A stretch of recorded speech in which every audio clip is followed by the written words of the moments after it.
Ambore Sai. Ambore Sai. Ambore Mayonga Sai. Pour ceux qui ne me connaissent pas encore, moi c'est Masoki Mamasoki. Je suis fils de la grotte sacrée, la grotte mythique, le rocher percé, la montagne rocheuse, la montagne de Dieu, Ngorlutupa au Cameroun.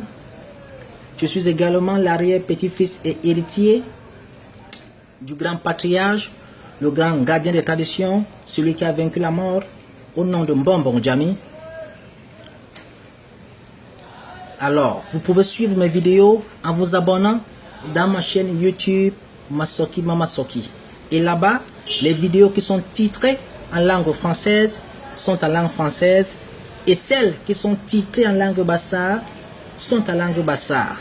Et pour ceux qui sont intéressés des questions politiques, des questions internationales et géopolitiques, vous pouvez vous abonner sur mon blog www.masoki.wordpress.com. Alors, comme je l'ai annoncé il y a de cela quelques jours dans les réseaux sociaux, que Madame Noire avait porté plainte à la suprématie blanche. Le procès de Madame Noire et suprématie blanche s'ouvre aujourd'hui. Et vous êtes au tribunal de la Cour de justice d'humanité et de vérité. Nous vous souhaitons la bienvenue et nous vous prions de bien vouloir vous lever afin d'accueillir le président du tribunal. Debout. Veuillez vous asseoir. Je déclare solennellement ouverte le procès de Madame Noire contre la suprématie blanche. Madame Noire a porté plainte contre la suprématie blanche pour apologie du mal par la diabolisation de la mélanine, obscurantisme par l'apologie de l'antiscience et enfin parole mensongère. Ces charges au chef d'accusation ont été retenues. La plaignante Madame Noire, ici présente, sera représentée par 4 grands avocats qui ont gagné tout leur procès contre l'obscurantisme. Ces 4 avocats sont maître science, maître linguiste, maître archéologue et maître philosophe.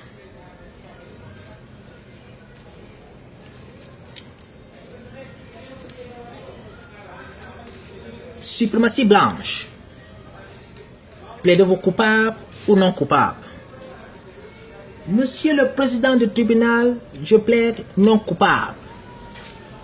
Suprématie blanche, j'aimerais vous rappeler qu'en plaidant coupable, vous échappez à une sentence de mort, à une peine de mort. Alors je réitère ma question. Suprématie blanche, plaidez-vous coupable ou non coupable? Monsieur le président, je plaide non coupable. Suprématie blanche, jurez de dire la vérité et rien que la vérité en levant votre main droite. Monsieur le président du tribunal, je jure au nom de Dieu et sur la Bible de dire taisez-vous. Je dis taisez-vous. Ici, dans ce procès, nous ne jurons pas au nom de Dieu ni sur la Bible, car Dieu et la Bible sont aussi accusés. Madame Noire, vous apportez plainte pour des propos que vous attribuez à Dieu et pour des propos qui sont mentionnés dans vos livres dits sacrés. Ici, nous jurons au nom de la Marthe et sur les 42 principes de Marthe. Veuillez donner à la suprématie blanche les 42 principes de la Marthe afin qu'il jure. Monsieur le président du tribunal, Je jure au nom de la marque et sur les 42 principes de la marque de dire la vérité et rien que la vérité. Veuillez vous asseoir, suprématie blanche. J'appelle à la barre au compte de Madame Noire, maître séance pour le plaidoyer de Madame Noire. Maître séance, veuillez vous lever et vous approcher de la barre. Monsieur le président du tribunal, je vous remercie de m'avoir donné la parole. Ma cliente, Madame Noire, a porté plainte à la suprématie blanche pour des propos qu'elle, la suprématie blanche, attribue à Dieu et mentionnés dans les livres dits sacrés, dans ces livres abrahamiques. Dans le livre de Révélation, encore appelé Apocalypse, qui est l'un des 66 livres de la Bible, la suprématie blanche qualifie le chiffre 666 du chiffre du diable. En tant qu'homme de science, je suis ici pour apporter les contre-vérités à ces propos obscurantistes et à ces propos obscurantistes. Monsieur le président du tribunal, le chiffre 666 ne représente que le carbone 12. Il représente les 6 neutrons, les 6 protons et les 6 électrons du carbone 12. Le carbone 12, qui est l'un des 5 éléments qui constituent l'ADN humain. Alors, en diabolisant le chiffre 666, la suprématie blanche diabolise non pas seulement Madame Noire, mais toute l'humanité. La suprématie blanche aimerait voir l'humanité disparaître à la surface de la terre. La suprématie blanche est victime. La suprématie blanche commet un crime contre l'humanité, un génocide, en diabolisant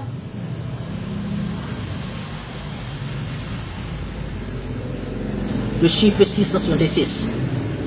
Toujours dans ces livres dits sacrés, que ce soit dans la Bible, le Torah ou le Coran, la suprématie blanche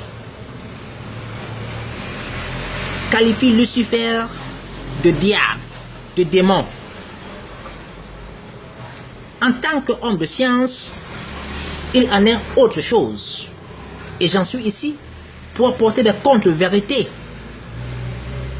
Mais avant d'apporter des contre-vérités sur le mot Lucifer, j'aimerais, monsieur le président du tribunal, que vous appelez mon collègue maître linguiste, afin qu'il vienne nous parler du carbone et de Lucifer, afin qu'il nous parle de l'étymologie de ces mots. Je vous remercie, monsieur le tribunal. Maître linguiste, veuillez vous lever et vous approcher de la barre. Monsieur le président du tribunal, je vous remercie de m'avoir donné la parole. Le carbone, comme vous l'a dit mon collègue avant moi, le carbone 12 est l'un des 5 éléments qui constituent l'ADN. Il n'est pas de mon ressort ni de ma compétence de vous parler de l'ADN, mais il est de mon ressort de vous parler de l'étymologie des mots, le sens des mots, l'origine des mots. En fait, le mot carbone veut dire charbonné, veut dire noir. Alors, en diabolisant le chiffre 666, qui représente le carbone 12, qui est le chiffre du noir,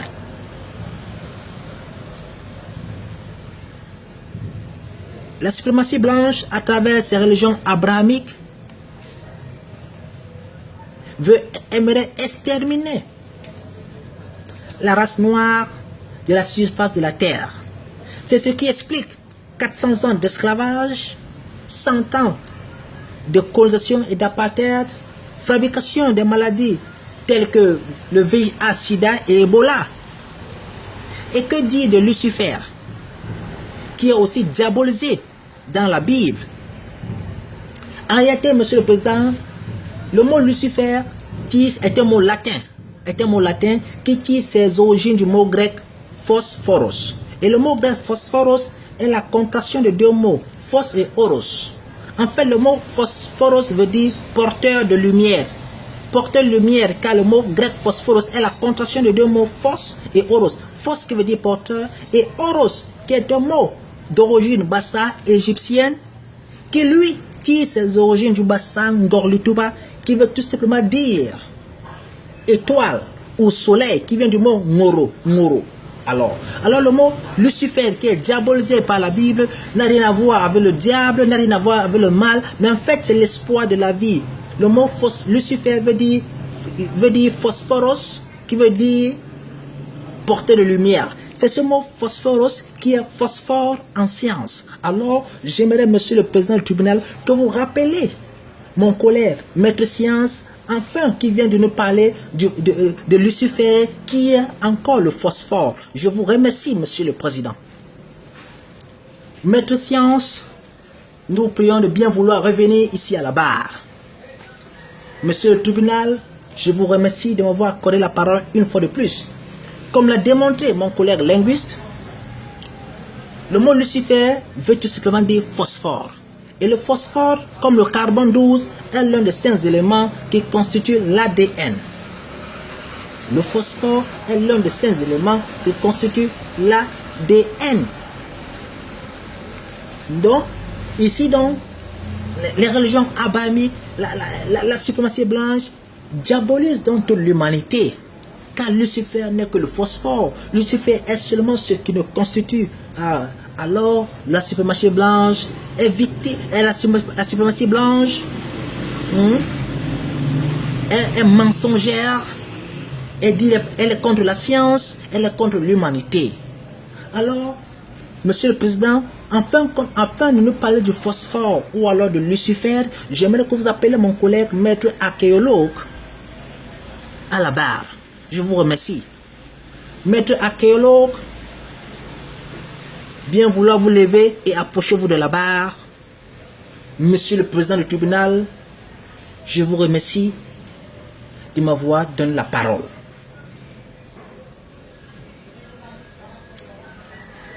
En 1974, en Éthiopie, un pays de l'Afrique de l'Est, qui est aussi le plus vieux État du monde, en 1974, nous avons découvert le plus vieux squelette humain qui date de près de 3,7 millions d'années et nous l'avons appelé Lucie. Nous l'avons appelé Lucie. Lucie qui est seulement l'abréviation de Lucifer, car Lucifer c'est le phosphore. Et le phosphore ou Lucifer est l'élément fondamental de l'ADN humain. Alors, donc, notre ancêtre est noir, notre ancêtre est Lucifer. Alors, en diabolisant Lucifer, alors la diabolisation de Lucifer par la suprématie blanche à travers ces religions abrahamiques et la diabolisation de l'humanité, ce qui va à l'encontre de nos ancêtres. Nous avons nos ancêtres, notre ancêtre est Lucifer. Lucifer n'a rien de mal, Monsieur le Président. Lucifer est noir. Lucifer est l'un des 5 éléments qui constituent l'ADN. Je vous remercie, Monsieur le Président du tribunal. J'appelle le dernier intervenant, le dernier avocat, au compte de au compte de la plaignante, Madame Noire. Maître philosophe, veuillez vous lever et vous approcher de la barre. Monsieur le Président du tribunal, je vous remercie de m'avoir donné la parole ici à la cour de justice, de vérité et d'humanité.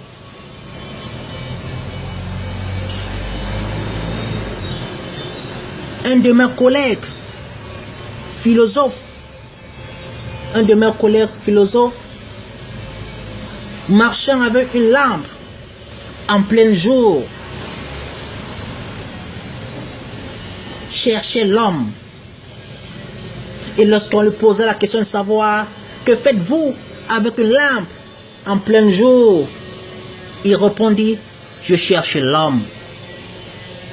Quel homme cherchait-il? Sommes-nous pas des hommes, monsieur le président du tribunal? Sommes-nous des animaux?